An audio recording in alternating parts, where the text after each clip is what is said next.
오늘 우리 예배 가운데 하나님께서 우리 모두에게 부어주시는 주님의 은혜와 사랑이 가득한 이 시간 되기를 주님의 이름으로 간절히 축복합니다. 여러분, 우리가 살면서요, 우리 마음속에는 우리가 모두가 가지고 있는데요, 크게 생각하지 않고 크게 여의치 않고 살아가는 것이 있습니다. 분명히 우리 마음속에 있는데 크게 생각하지 않는 게 있는데, 그게 뭐냐면 무엇이 나를 움직이는가라는 거예요. 무엇이 나를 움직이는가. 예를 들어서 무엇이 우리를 아침에 일어나게 하고, 무엇이 나로 하여금 직장에 가게 하고, 또 무엇이 나로 하여금 가정에서 열심히 일하게 하고, 또 무엇이 우리로 하여금 교회에 나오게 하고, 무엇이 우리로 하여금 하나님을 예배하고 하나님의 말씀을 들으면서 살게 하는가. 여러분, 생각해 보세요. 오늘처럼 참 놀기 좋고 쉬기 좋은 이 주일에, 또 오늘 밖에 날씨 보니까 참 좋은 것 같아요. 햇살도 가득하고. 그런 날 왜 교회에 나와서 무엇이 우리를 그렇게 움직입니까? 밖에서 열심히 놀면서 열심히 땀 흘리면서 놀면 될 텐데 왜 굳이 교회에 와서 땀 흘리면서 봉사하게끔, 무엇이 우리로 하여금 그렇게 움직입니까? 여러분, 이렇게요, 우리를 이끌어가고 움직이는 힘이 있습니다. 우리 모두에게 있어요. 이것은요, 다른 말로 표현하면 동기라고 할 수 있습니다. 동기. 우리가 같은 일을 해도요, 사람마다 동기가 다릅니다. 그 일을 하게끔 만드는 동기가 무엇인지 굉장히 중요한데, 교회 열심히 나오는 사람이 있습니다. 교회 열심히 나오면 복을 받을 것이라고 생각하는 사람도 있어요. 또 교회에 나와서 사람 만나는 게 좋아가지고 나오는 것도 있어요. 또 하나님을 함께 예배하는 것이 참 기쁨이 되는 사람도 있어요. 이 모든 것들이 동기입니다. 각기 동기는 다르지만 하나의 모습은 같습니다. 교회에 나오는 모습은 똑같아요. 그러나 동기는 다 달라요. 그러나 이 동기는 우리 마음에 있는 가장 근본이 되는 거라는 거예요. 그것으로 인해서 내가 움직이고 내 삶의 방향이 정해지고. 예를 들어서 만약에요, 복 받는 것이 교회에 나가는 근본의 동기다. 그러면은요, 만약에 이런 분이요, 계속 교회 다니잖아요. 그런데 집에 지속적으로 안 좋은 일이 생깁니다. 그럼 교회 나갈까요? 안 나갈까요? 안 나갑니다. 교회 나가는 동기가 뭐라고요? 복 받는 거. 근데 집에 복이 없어요? 그럼 교회 나갈 필요가 있어요? 없어요? 없어지는 거예요. 그래서 여러분, 현재 지금 내 신앙생활의 모습을 보면 지금 내가 어떤 모습으로, 어떤 마음으로 내가 신앙생활을 하는가, 이걸 내가 알 수 있는 겁니다. 그래서 지금 내 마음속에 품은 동기가 무엇인지에 따라서 지금의 신앙생활의 모습, 그리고 앞으로의 신앙생활의 모습이 달라지게 되어 있다는 거예요. 그래서 여러분, 바른 동기를 가지고 살아가는 게 참 중요합니다. 여러분, 이러한 동기는요, 우리의 삶 전체를 놓고 볼 때 우리의 삶을 이끌어가는 이러한 동기가요, 누구나 다 가지고 있어요. 여러분, 다 갖고 계세요. 없는 사람이 없습니다. 그런데 이걸 아는 사람도 있고 모르는 사람도 있어요. 그런데 이 삶의 동기는 나를 움직이게 하는 거고요, 나의 삶의 방향을 결정하는데 가장 중요한 요소가 된다는 거예요. 여러분, 우리가 지금 사순절을 보내고 있습니다.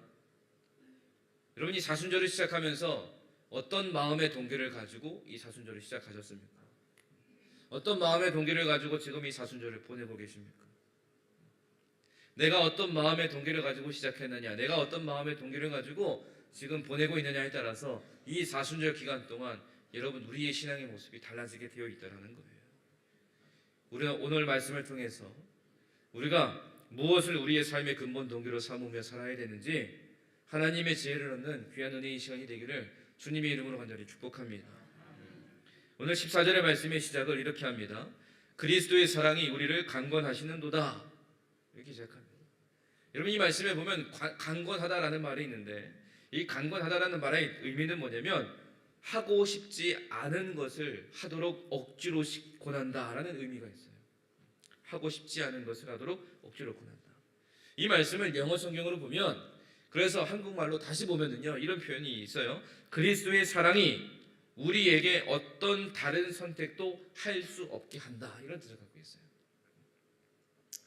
다시 말하면 지금 바울이 뭘 얘기하냐면, 바울이 지금까지 살면서 보니까 자기의 삶을 결정하고 이끌어가는 가장 강력한 힘이 있다는 거예요. 지금 바울이 고백하는 거예요. 바울이요, 너무나 강력해서 다른 것을 생각할 수도 없게 만드는 힘이 있다는 거예요. 그런데 그 힘이 뭐냐? 오늘 14절에서 얘기하는 것처럼 그리스도의 사랑이다, 이렇게 고백하는 겁니다. 여러분, 바울이 어떤 삶을 살았습니까? 바울이 살았던 삶은요, 그냥 그저 그러한 평범한 삶이 아니었어요. 고린도후서 1장 말씀에 보면 바울이 어떻게 살았다 고백하는데, 어떤 삶을 살았느냐? 고난당했습니다. 환난당했어요. 힘에게 없도록 심한 고난을 당해서 살 소망이 끊어졌다고 말합니다. 사형 선고를 받은 것 같다고 얘기하고요, 사방으로 우겨싸움을 당해가지고 답답한 일을 당했다, 박해를 받았다, 거꾸리트림을 당했다, 예수의 죽음을 몸에 짊어지고 살았다, 이렇게 고백해요.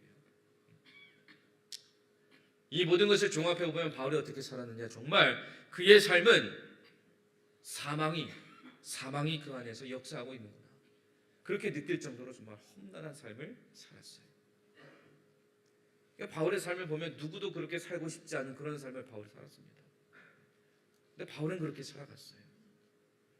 근데 참 놀라운 건, 바울이요, 그렇게 살아왔는데 그렇게 더 살고 싶다라는 거예요. 누구나 다 싫어하는 그 삶을 더 그렇게 살고 싶다고 그러고, 자기뿐만 아니라 다른 사람에게도 이런 삶을 지금 권면하고 있는 거예요. 바울의 삶이 그렇게 힘들고 정말 죽을 것 같았지만 그리스도를 위해서 살았던 이유, 그리스도를 위해서 살고 싶은 그 마음이 있었던 이유, 그 동기, 그거에 대해서 두 가지를 얘기하는데요. 오늘 고린도후서 6장 11절 말씀에 보면 그 첫 번째로 주의 두려우심이라고 얘기합니다. 그리고 다른 하나는 오늘 14절에서 그리스도의 사랑이다, 이렇게 얘기해요. 주의 두려우심은 뭐냐? 주의 두려우심은 그렇게 해야 한다라는 생각을 가지게 만드는 거라면, 그리스도의 사랑은요, 그렇게 하고 싶다라는 생각이 들게 하는 겁니다. 이 두 가지가요, 바울의 삶을 계속 이끈 거예요. 그래서 주님이 주의 두려우심, 그렇게 해야 된다, 내가 그렇게 해야 된다, 그리스도의 사랑이 있으니까 그래, 내가 더 그렇게 하고 싶다, 이 두 가지가요, 바울의 삶을 계속 이끄는 거예요. 계속 그의 삶을 움직이게 만들었습니다. 어디를 향해서? 그리스도를 위해서 살게 만들었어요. 그리고 여러분, 이 두 가지의 동기가 여러분 모두의 삶 가운데 우리에게도 반드시 분명히 필요한 삶의 동기인 줄 믿습니다. 우리에게도 있어야 돼요. 우리가 섬기는 분, 우리가 바라는 분, 그분이 두려운 분이기 때문에 그리스도인의 삶은요, 그렇게 살고 싶지 않다고 해서 내 마음대로 살 수 있는 게 아닙니다. 그러나 그렇다고 해서 항상 무거운 짐을 진 것처럼 어쩔 수 없이 그렇게 사는 삶도 아니에요. 왜냐? 그 삶에 그리스도의 사랑이 있으니까요. 그 사랑이 없으면, 여러분이 그리스도의 사랑이 없으면 우리가 그리스도인으로서의 그 삶을 감당할 수가 없어요. 감당할 수가 없습니다. 그런데 이 두 가지가 우리를 움직이는 힘이 아니라 다른 무엇이 우리의 삶의 동기가 된다. 그래서 그 동기를 가지고 그리스도인의 삶을 살아간다. 우리의 모습에서 어떤 모습이 나오느냐? 하나님 앞에 올바른 신앙의 모습이 아니라 그냥 형식적인 종교생활의 모습이 나올 수밖에 없다는 거예요. 왜냐하면 이것이 동기가 아니라 다른 것이 동기가 되기 때문에 나를 위한 삶이 됩니다. 나를 위한 신앙의 모습이 되는 거예요. 그래서 교회에 나오는 것, 신앙생활하는 것, 나를 위한 것이니까 나를 위한 하나의 도구가 되는 겁니다.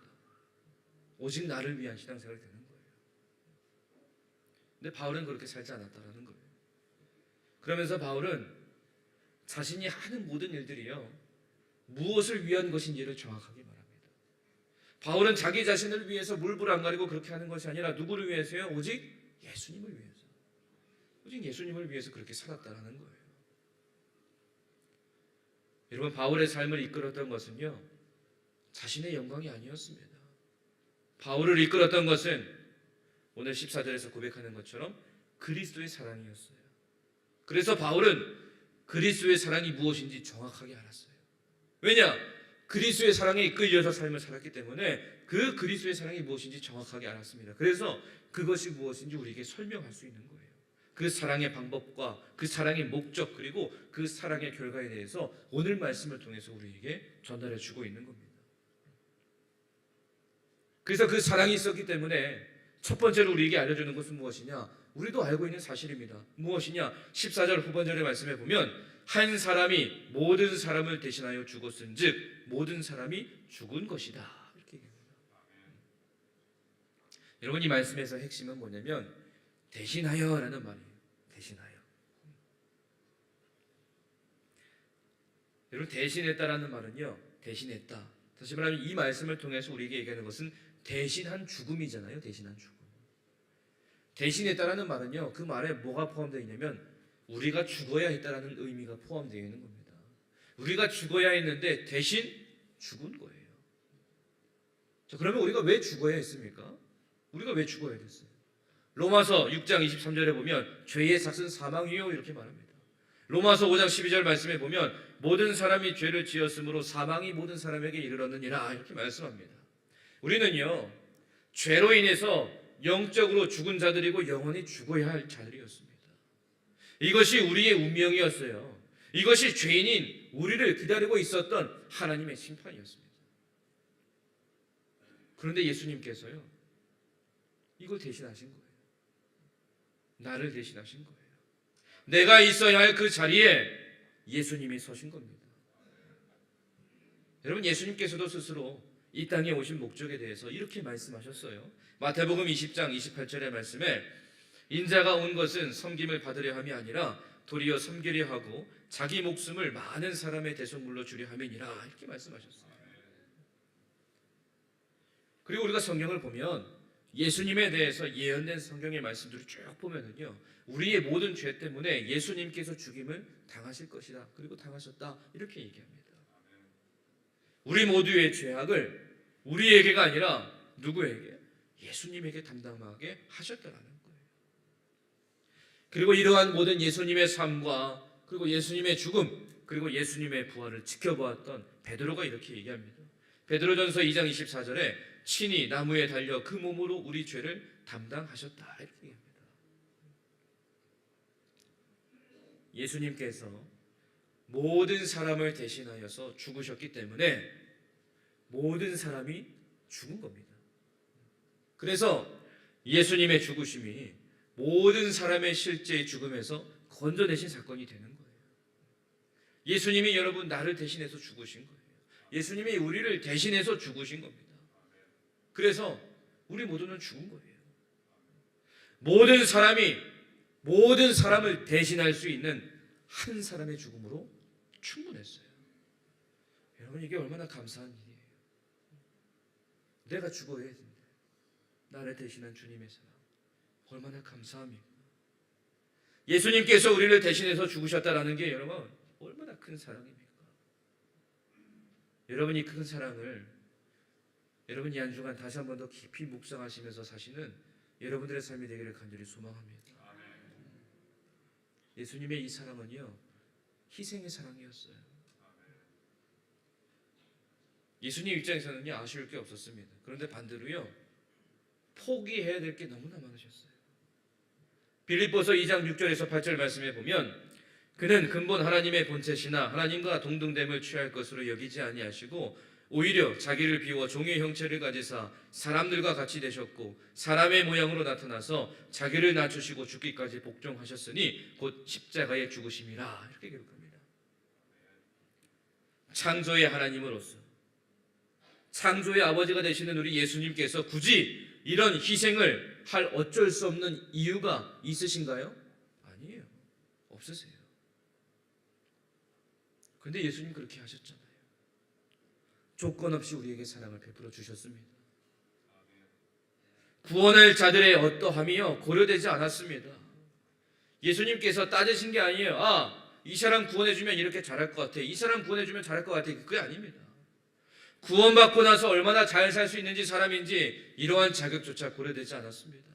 조건 없이 하나님께서 여러분 그 구원함의 조건을 따셨다면 여러분, 우리 중에 그 선택받을 사람이 누가 있겠습니까? 근데 예수님은 그렇게 따지지 않으셨잖아요. 그렇게 살아가지 않으셨어요.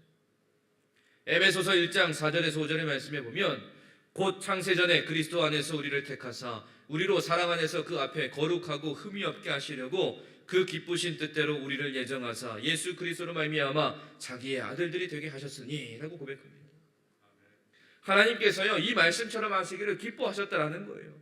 하나님께서 우리를요, 창세전에 우리를 택하셨습니다. 그 사랑 안에서 거룩하고 흠이 없게 하시려고 기쁘신 뜻대로, 이게 기쁘신 뜻이라는 거예요. 하나님의 기쁘신 뜻이라는 겁니다.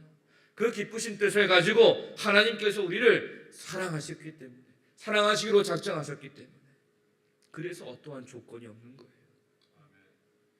이 조건 없는 사랑을 하나님께서 이 땅에 예수님을 보내주셔서 예수님을 통해서 친히 우리에게 보여주신 거예요. 우리가 이 사랑을 받았습니다. 근데 여러분 생각해 보세요. 우리가요, 하나님한테 먼저 하나님 나 좀 사랑해 주세요, 우리가 이렇게 구했습니까? 아니잖아요. 하나님이 먼저 우리를 찾아와 주셨잖아요. 이미 창세전에 우리를 택하셔서 사랑하시기로 작정하셨다라는 거예요. 먼저 하신 사랑입니다. 다시 말하면 주님께서 먼저 스스로 선택하신 거예요. 로마서 5장 8절의 말씀에 보면 우리가 아직 죄인 되었을 때에 그리스도께서 우리를 위하여 죽으심으로 하나님께서 우리에 대한 자기의 사랑을 확증하셨느니라, 이렇게 고백합니다. 우리가 하나님을 대적하고 있던 그때에, 아직 우리가 죄인 되었을 때에 예수님께서 이런 사랑을 우리에게 먼저 보여주셨다는 거예요. 여러분, 그래서 예수님의 이러한 사랑은 변하지 않는 사랑입니다. 영원한 사랑이에요. 이 사랑에서 그 누구도 그 무엇도 끊을 수 없다 고백합니다. 여러분, 때로 바울은요, 자신의 이 서신서를 통해서 자기가 얻을 상에 대해서 말하기도 합니다. 그런데 그게 궁극적으로 그의 삶을 움직이는 동기는 아니라는 거예요. 우리가 수고하면 대가가 있잖아요. 수고하면 상이 있잖아요. 이게 우리의 삶의 원동력이 될 수도 있습니다. 그러나 바울은 그게 전부가 아니라는 거예요. 오늘 고백하는 것처럼, 바울의 그 고백처럼 그리스도의 사랑, 이 그리스도의 사랑이 모든 것을 뛰어넘는다라는 거예요. 여러분, 그러면 어떻게 이런 사랑을 우리가 받았습니까? 어떻게 이런 사랑을 받았어요? 우리 알 수 없습니다. 왜 예수님께서 이런 사랑을 하셨습니까? 알 수 없어요. 다만 확실한 것은 예수님께서 우리를 그렇게 사랑하셔서 우리를 구원해 주셨다라는 사실입니다. 그리고 우리가 그 사랑을 경험한 우리 모두가 그 사랑 앞에 진실하게 올바르게 믿음으로 반응하면서 살아야 된다는 거예요. 바울의 고백처럼, 그래서 바울의 삶처럼 예수님의 그 사랑이 우리의 삶 또한 이끄신다라는 것을 날마다 믿으면서 살아야 됩니다. 주님의 사랑이 우리의 삶을 이끈다. 여러분, 우리 모두 우리의 삶의 이유와 목적, 그리고 그 동기가 오직 그리스도의 사랑이 되어서 그 사랑이 이끄시는 대로 날마다 순종하며 살아가는 우리 모두가 되기를 주님의 이름으로 간절히 축복합니다. 이어서 15절 말씀에 보면 그가 모든 사람을 대신하여 죽으심은 살아있는 자들로 하여금 다시는 그들 자신을 위하여 살지 않고 오직 그들을 대신하여 죽었다가 다시 살아나신 이를 위하여 살게 하려 함이라, 이렇게 고백합니다. 바울의 이 말씀에서요, 그 사랑으로 말미암은 삶의 목적에 대해서 두 가지를 말하고 있는데, 첫 번째는 뭐냐? 자신을 위하여 사는 삶이고, 다른 하나는 그들을 대신하여 죽었다가 다시 살아나신 이를 위하여서 사는 삶이에요. 여러분, 먼저 자신을 위하여 사는 삶, 누구나 다 하는 일입니다. 여러분 생각해 보세요. 여러분들 중에 나를 위해서 나는 살고 있지 않다 혹시 있으세요? 다 여러분들 자기 자신을 위해서 살고 계시잖아요. 이거는요, 여러분 누가 말해주거나 가르쳐주지 않아도요, 본능적으로 하는 겁니다. 나를 위해서 사는 삶. 그러다 보니까 다른 사람보다는요, 결국 내가 우선이 되는 거예요. 나를 위해 사니까. 때로는 그 삶을 위해서요 누군가에게 피해를 주기도 합니다. 피해를 입히기도 해요. 그러다 보니까 내가 피해를 입거나 내 권리를 침해받아요. 그러면 어떡합니까? 막 화가 나는 거예요. 막 화가 나는 겁니다. 네, 여러분 우리가요 이러한 삶의 모습을 당연하게 여기지만 사실 여러분 이 모습은 죄의 결과입니다. 하나님의 자리에 우리가 앉은 결과예요. 여러분 하나님께서 우리를 왜 창조하셨습니까? 창조의 목적이 뭐예요? 우리가 하나님을 위해서 살기 위해서 하나님 창조하셨잖아요. 하나님의 영광을 위해서 하나님께 찬양 드리면서 살기 위해서 우리 만드셨잖아요. 죄는 자신을 위해 사는 것이 행복한 삶이다 이렇게 유혹합니다. 그래서 하나님의 자리에 앉은 우리를, 그 죄를 범한 우리를 구원하시기 위해서 우리의 자리에 하나님이신 예수님께서 오신 거예요. 여러분 이게 예수님께서 우리를 사랑하시는 방법이에요. 그리고 우리로 하여금 다시금 하나님을 위해서 살 수 있게 하신 주님의 그 사랑, 그 사랑의 목적이 바로 이겁니다. 그럼 한번 생각해 보는 겁니다. 앞서 말씀드릴 때는 여러분 예수님은 조건 없는 사랑을 우리에게 주셨다 그랬잖아요. 조건 없는 사랑인데 목적이 왜 있냐? 이렇게 물을 수 있습니다. 예수님의 사랑은 전적으로 우리를 위한 것인데 근데 왜 그 사랑의 목적이 있냐? 여러분 우리가 사랑에 대해서 알고 있는 게 무엇입니까? 사랑은요 상대방의 유익을 구하는 게 아닙니다. 사랑은 상대방에게요 가장 좋은 것을 내어주는 게 사랑입니다. 이게 사랑이에요. 우리에게 무엇이 가장 좋은 것인지 제일 잘 아시는 분이 누구십니까? 여러분 죄인된 우리가 아니라 우리를 창조하신 하나님이세요.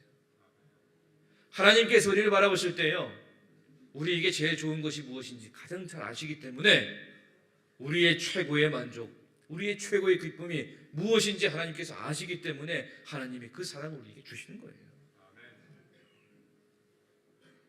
그래서 그 사랑으로 인하여서 더 이상 우리 자신이 나를 위하여 사는 것이 아니라 예수님을 위해서 살게 하려고 우리를 대신해서 예수님께서 이 땅에 오셔서 사랑의 행위를 통해서 우리에게 보여주신 거예요.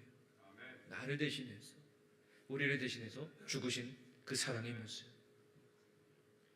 여러분 예수님의 이 사랑이 우리를 그러한 삶으로 반드시 이끄시는 줄 믿습니다.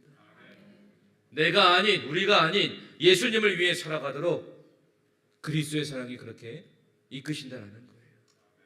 우리 모두 예수님께서 나를 대신하여 죽으셨다는 데에서 그 생각이 그냥 거기서 멈춰서는 것이 아니라 이 사랑의 목적을 반드시 기억하면서 날마다 살아가는 우리 모두가 되기를 주님의 이름으로 간절히 축복합니다. 자, 여러분 이렇게 바울이 이 사랑의 방법과 사랑의 목적에 대해서 우리에게 전해줬습니다. 우리가 이 사랑의 방법과 목적을 알게 되면 그에 따르는 결과도 반드시 우리가 알아야 되거든요. 16절 말씀에 보면 그러므로 우리가 이제부터는 어떤 사람도 육신을 따라 알지 아니하노라. 비록 우리가 그리스도도 육신을 따라 알았으나 이제부터는 그같이 알지 아니하노라. 이렇게 고백합니다.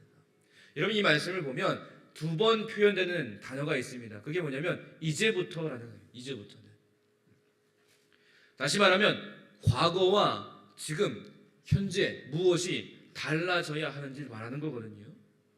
이제부터 과거에는 이랬는데 이제부터는 이렇게 달라져야 된다. 이걸 얘기하는 거예요. 자, 그러면 언제가 이제라는 거예요. 언제가.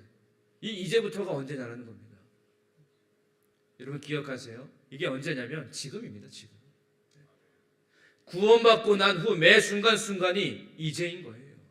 그리스도의 죽음이 나의 죽음이 되었고 그분의 삶이 나의 삶이 된 순간 그때가 이제입니다.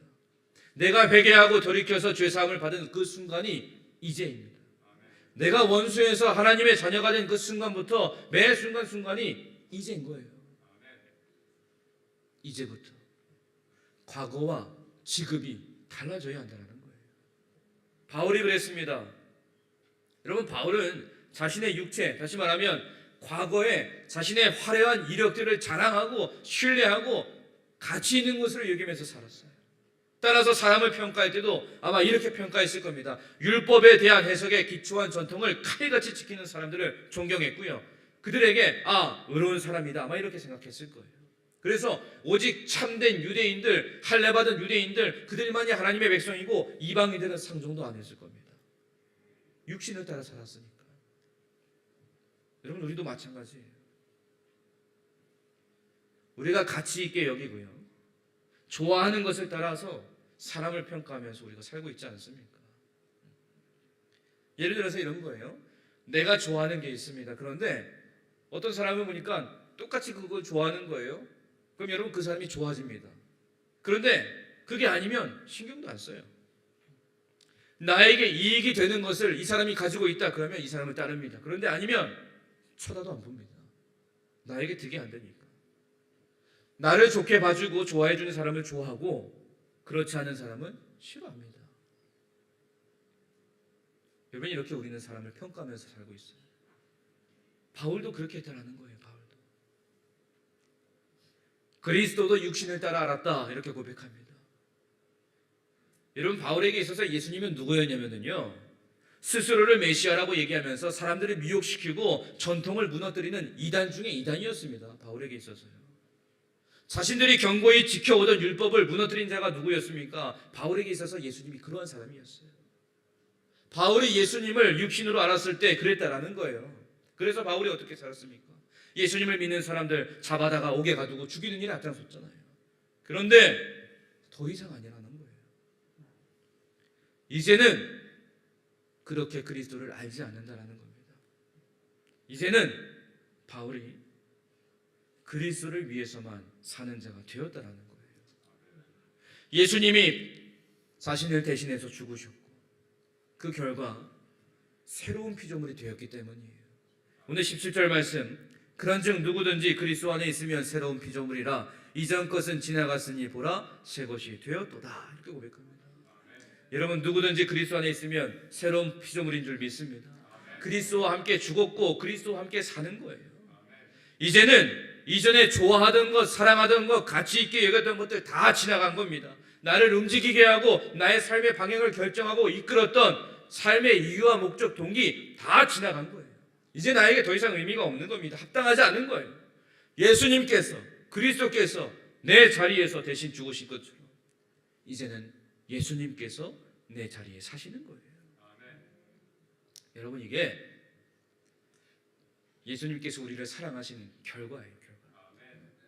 예수님의 사랑으로 말미암아 우리는 삶의 이유와 목적을 바르게 알게 되었고요, 그 사랑의 결과와 함께 지금도 여전히 그 사랑을 누리며 우리는 살고 있습니다. 이것을 기억하면서 언제나 우리의 삶의 이유와 목적을 잊지 마시고 예수님의 사랑 안에서 그 사랑에 힘입어 살아가는 주의 백성들 되시기를 간절히 축복합니다. 여러분, 오늘 말씀을 기억하시면서 이번 한 주간 살아가시면서 아마 이것 좀 생각해 보셨으면 좋겠습니다. 무엇이 나를 움직이는가? 무엇이 나를 움직이는가? 무엇이 나의 삶을 이곳저곳으로 이끌고 있는가? 여러분, 바울은 오늘 말씀을 통해서 우리에게 무엇을 얘기합니까? 그리스도의 사랑이 우리를 움직인다고 얘기하고 있습니다. 그 사랑이 우리를 구원했고 그 사랑이 우리가 아니라 하나님을 위해서 살게 한다, 우리에게 얘기하고 있어요. 그 사랑이 이제 더 이상 과거의 가치, 기준, 동기가 아무런 의미 없게 만든다, 우리에게 얘기하고 있습니다. 그렇기 때문에 어떤 상황에서 무엇을 하시든지 어떤 선택을 하시든지 이것을 꼭 기억하시기 바랍니다. 지금 내가 하려는 일이, 나의 선택이 그리스도의 사랑의 지배를 받고 있는가? 하나님을 위해 살게 하려고 낮은 자리까지 내려오신 그리스도의 사랑이 지금 나를 사로잡고 있는가? 여러분, 이번 한 주간 동안 이 질문 가운데에서 묵상하면서 그리스도의 사랑을 더욱더 체험하며 살아가는 우리 모두가 되기를 간절히 소망합니다. 주님의 사랑을 기억하시면서 우리로 하여금 그렇게 살게 하시려고 우리를 사랑하신 대속의 그 사랑의 의미를 깨달아서 우리의 삶의 이유와 목적이 오직 하나님을 위해서 그리스도의 사랑을 위한 삶이 되셔서 나는 죽고 예수로 사는 삶, 그래서 우리 안에 예수님으로 가득 채워져서 더욱더 예수님을 닮아가는 그 믿음의 삶을 살아내는 여러분 모두가 되시기를 주님의 이름으로 간절히 축원합니다. 기도하겠습니다. 하나님 아버지, 감사합니다. 하나님께서 우리를 사랑해 주셔서 새롭게 변화시켜 주시니 참 감사드립니다. 주님의 사랑을 기억하며 주님의 사랑에 힘입어서 하나님 날마다 주님과 함께 동행하며 주님을 위해서 살아가는 우리 모두가 될 수 있도록 하나님 도우시고 역사하여 주시옵소서. 예수님의 이름으로 기도드립니다. 아멘.